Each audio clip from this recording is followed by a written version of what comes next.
Hello students, आपके सामने ये क्वेश्चन है और ये जो क्वेश्चन है ये 2023 के जो कंपार्टमेंट का पेपर हुआ था उसमें आया था। तो इसमें 25 का ए पार्ट हम देख लेते हैं। इसमें कहा है कि ये जो दो लाइंस है, ये है पहली लाइन और ये है दूसरी लाइन, तो इनके बीच का हमें एंगल फाइंड करना है। अगर दो लाइंस के बीच का एंगल फाइंड करना होता है तो उसके लिए जो हम फॉर्मूला लगाते हैं वो होता है cos theta equal to a1 a2 plus b1 b2 plus c1 c2 over square root of a1 square b1 square c1 square multiply a2 square b2 square plus c2 square. अब यहां पर a1 b1 c1 और a2 b2 c2 क्या है? आपके पास ये जो दो लाइंस दे रखी हैं, ये है पहली लाइन, तो इसमें डिनोमिनेटर में ये जो चीजें लिखी हुई हैं इनको हम कहते हैं डायरेक्शन रेशियोज। तो इस पहली लाइन के ये क्या है? डायरेक्शन रेशियोज, या यू कहे a1 b1 c1 है, जो कि है 1 -2 2। ठीक हो गया। ऐसे ही ये जो दूसरी लाइन है, इसमें डिनोमिनेटर में ये जो नंबर्स लिखे हुए हैं ये इस लाइन के डायरेक्शन रेशियोज हैं, जिसको कि हम यहां पर कह रहे हैं a2 b2 c2, जो कि है -3 2 और 6। अब ये नंबर्स को हम यहां पर इस फॉर्मूले में रखेंगे और सॉल्व करते चलेंगे।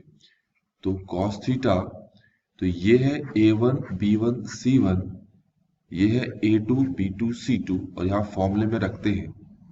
तो पहले a1 को a2 से मल्टीप्लाई करना है, ये है a1 और ये है ये है a1 और ये है a2, तो ये हो जाएगा 1 मल्टीप्लाई -3, फिर प्लस, फिर ऐसे ही ये जो b1 है इसको इस b2 से मल्टीप्लाई करोगे तो ये हो जाएगा -2 मल्टीप्लाई 2, प्लस फिर ये जो c1 है इसको इस c2 से मल्टीप्लाई करोगे तो ये होगा 2 मल्टीप्लाई 6। अब नीचे क्या लिखना है हमें? नीचे इन डायरेक्शन रेशियोज का स्क्वायर भी लिखना है, जैसे 1 -2 2, तो ये तो आप लिखोगे 1 का स्क्वायर -2 का स्क्वायर प्लस 2 का स्क्वायर मल्टीप्लाई, दूसरे स्क्वायर रूट में हम लिखने वाले हैं -3 का स्क्वायर 2 का स्क्वायर 6 का स्क्वायर, -3 का स्क्वायर 2 का स्क्वायर 6 का स्क्वायर और ब्रैकेट क्लोज्ड। तो cos थीटा आप सॉल्व करते हैं, ऊपर क्या बन रहा है? ये तो बन गया -3 प्लस, नहीं माइनस, ये बन गया आपके पास -4 ना, और ये बन गया हमारा 12। अच्छा, इसको अगर पूरा आप सॉल्व करते हैं तो ये 9 बनता है और √9 होता है 3। ऐसे ही इसको सॉल्व करते हैं तो यहां से आपको मिलता है 36, यहां से मिलता है आपको 4 और यहां से मिलता है 9, तो ये टोटल हो जाता है आपका 49। तो हमारे पास यहां पर आ जाएगा √49, जो कि कितना हो गया? 7 हो गया। तो हम आगे बढ़ते हैं इसमें जरा, और ये देखिए क्या हो जाएगा। cos थीटा इक्वल टू, तो ये तो हमारे पास -7 हो गया और ये हमारे पास 12, तो ये हो गया हमारे पास 5/21। तो थीटा हमारे पास यहां पर आ गया cos इनवर्स 5/21। इस तरीके से ये पहला पार्ट हमने यहां पर कंप्लीट कर लिया है।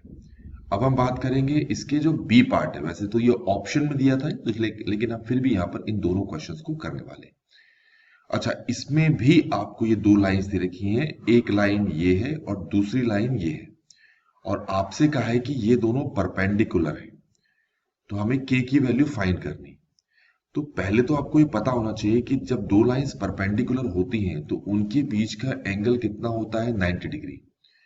और दो लाइंस के बीच में जो एंगल है उसका फॉर्मूला कुछ यूं होता है a1 a2 plus b1 b2 plus c1 c2 over square root of a1 square plus b1 square plus c1 square multiply a2 square plus b2 square plus c2 square. अब जो theta है इसकी जगह अगर मैं 90 पुट कर दूं, क्यों पुट कर दूं 90? क्योंकि क्वेश्चन में पहले से ही कह दिया है कि वो दोनों परपेंडिकुलर हैं और परपेंडिकुलर का मतलब हो गया कि दोनों के बीच का एंगल 90 डिग्री है। और यहाँ पर हमारे पास A1 A2 ये सारा कुछ यही आप यहाँ पर कॉपी कर दोगे। अब आपको पता है cos 90 तो होता है 0, तो इसकी जगह अगर मैं 0 लिखूं और क्रॉस मल्टीप्लाई करूं तो ये डिनोमिनेटर तो इसी से मल्टीप्लाई होगा तो 0 आ जाएगा। तो सिर्फ हमारे पास क्या बचेगा, न्यूमरेटर, जो कि 0 के इक्वल रह जाएगा। तो इसका मतलब ये हो गया कि जब दो लाइंस परपेंडिकुलर होते हैं तो उनके डायरेक्शन रेशियोज के बीच में ये रिलेशन होता है जो कि हमें यहां पर इस्तेमाल करना है। ठीक हो गया। तो अब सबसे पहले ये वाली जो इक्वेशन है इसको मैं नीचे लिखता हूं, तो ये मैंने लिख दिया यहां पर। अच्छा, सबसे पहले पहली लाइन कैसे लिखी है जरा देखो। तो पहली लाइन है x माइनस 1 ओवर माइनस 3। हमें क्या करना पड़ेगा, यहां से 2 कॉमन लेना पड़ेगा। तो 2 ये हो जाएगा y माइनस 1 और नीचे है 4k। यहां से माइनस 1 कॉमन लेना पड़ेगा और ये हो जाएगा z माइनस 3 ओवर माइनस 2। थोड़ा सा इसको सिंप्लीफाई करते हैं, देखो ये इससे कैंसिल हो गया, ये 2 2 सा 4 हो गया। तो फाइनली हमें इक्वेशन अपने स्टैंडर्ड फॉर्म में मिल गई है, x minus 1 over minus 3 y minus 1 over 2k equal to z minus 3 over 2। ठीक है, ये होगी पहली लाइन हमारे पास। ठीक है, अब ऐसे ही हमारे पास एक दूसरी लाइन है, इसको मैं कैसे लिख सकता हूं जरा देखें। x माइनस 1 ओवर 3k तो कोई प्रॉब्लम नहीं, यहां से मुझे 3 कॉमन लेना पड़ेगा। तो 3 कॉमन लूंगा तो ये y माइनस 1/3 हो जाएगा और नीचे 6 है equal to z minus 6 over minus 5, ये ऐसे ही रहेगा। 3 1 जा 3, 3 2 जा 6 हो गया। तो ये इक्वेशन अपने स्टैंडर्ड फॉर्म में आ गई, x minus 1 over 3k equal to y minus 1/3 over 2 equal to z minus 6 over minus 5। एक बार आप भी इसको चेक कर सकते हैं।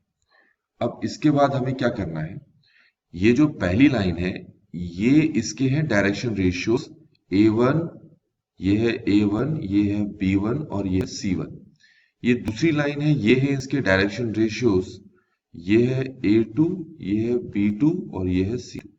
अब क्योंकि ये दोनों लाइंस परपेंडिकुलर है तो इनके बीच इनके जो डायरेक्शन रेशियोज हैं उनके बीच हमें ये वाला जो है रिलेशन रखना है।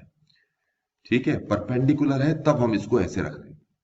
अब इन सब की वैल्यूज पुट कर दें। A1 मैंने आपको बता दिया -3 है, A2 हमारे पास 3k है, B1 हमारे पास 2k है, B2 हमारे पास 2 है, C1 हमारे पास 2 और C2 हमारे पास -5 इक्वल टू 0। सॉल्व करते हैं, ये हो जाएगा हमारे पास -9k, ये हो जाएगा 4k और ये हो जाएगा 10 इक्वल टू 0। आगे इसको सॉल्व कर रहे हैं तो ये तो -5k -10 इक्वल टू 0 आ रहा है और k की वैल्यू सॉल्व करने से हमें -2 मिल जा रही है। तो आप भी एक बार चेक कर लेना कहीं पर कोई मिस्टेक ना हो। इस तरीके से बच्चों हमने ये जो क्वेश्चन है इस क्वेश्चन के दोनों पार्ट्स को हमने सॉल्व कर लिया।